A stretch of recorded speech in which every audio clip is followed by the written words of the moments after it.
the dudes and dudettes in film history with Matthew Price.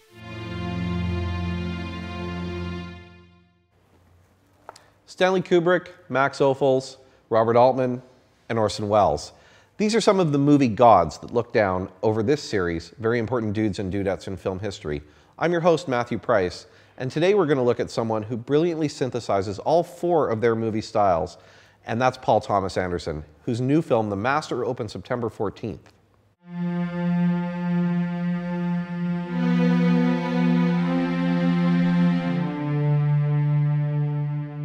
Paul Thomas Anderson's career is a great example of a movie truism, that really great movies are comprised of really great scenes.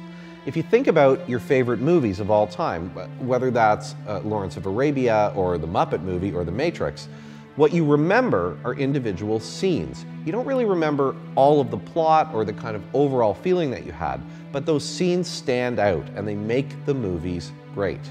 Anderson never went to film school. He actually started out making short films and then was invited to the Sundance Institute to try to develop a feature. Now, it's notable because the model for development at the Sundance Institute is what you would call a workshop model, where you actually build out films scene by scene.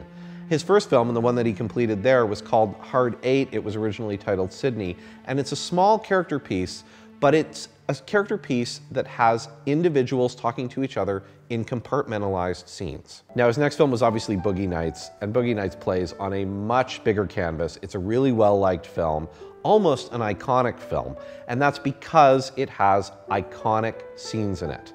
Now, the only problem for me with Boogie Nights is that I feel like those scenes overwhelm the overall movie. They don't add up into a cohesive whole. His next film, Magnolia, was a similar kind of piece to Boogie Nights in the sense that it's a large multi-character drama. It brings in more of the Robert Altman feel, but it also somehow doesn't add up from the sum of all of these individual parts.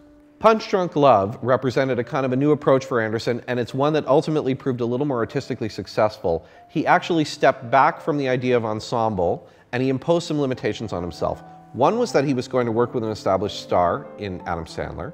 The second was that he was going to work in an established genre, and that was romantic comedy. And the third was that he was going to make the film no longer than 90 minutes, which was really going to help him to contain his ideas. Now, you can certainly argue that there's no individual scenes or moments in Punch Drunk Love that are as impactful as his previous two films.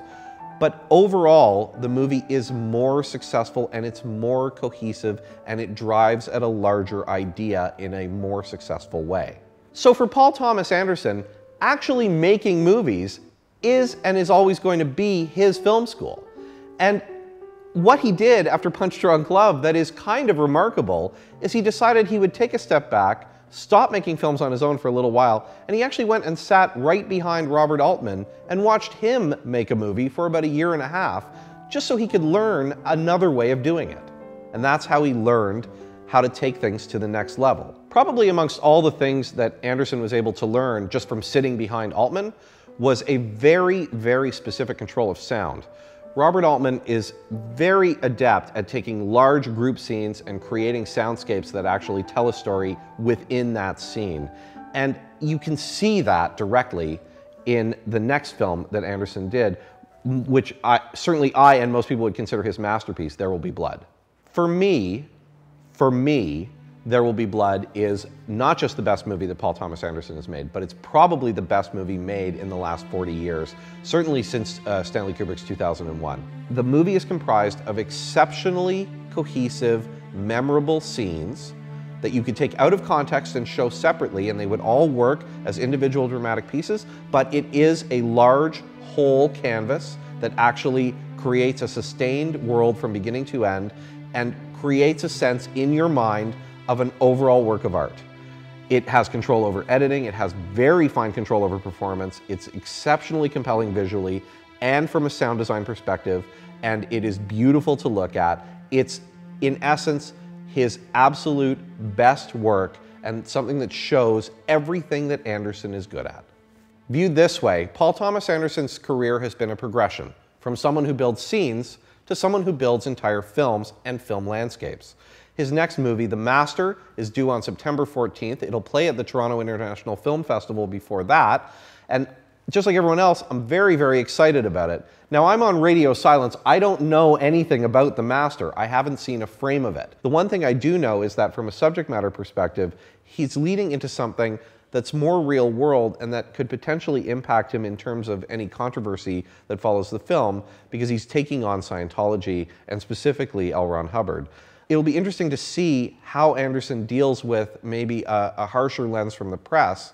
But more importantly, I think we just all want to see what this next movie is going to be. The progression from film to film has been so strong and so striking, and to start at excellent and build up from there, it's an exciting time to be a fan of this guy's work. For very important dudes and dudettes in film history, and for the Substream, I'm Matthew Price. Thanks for watching, and we'll see you next time.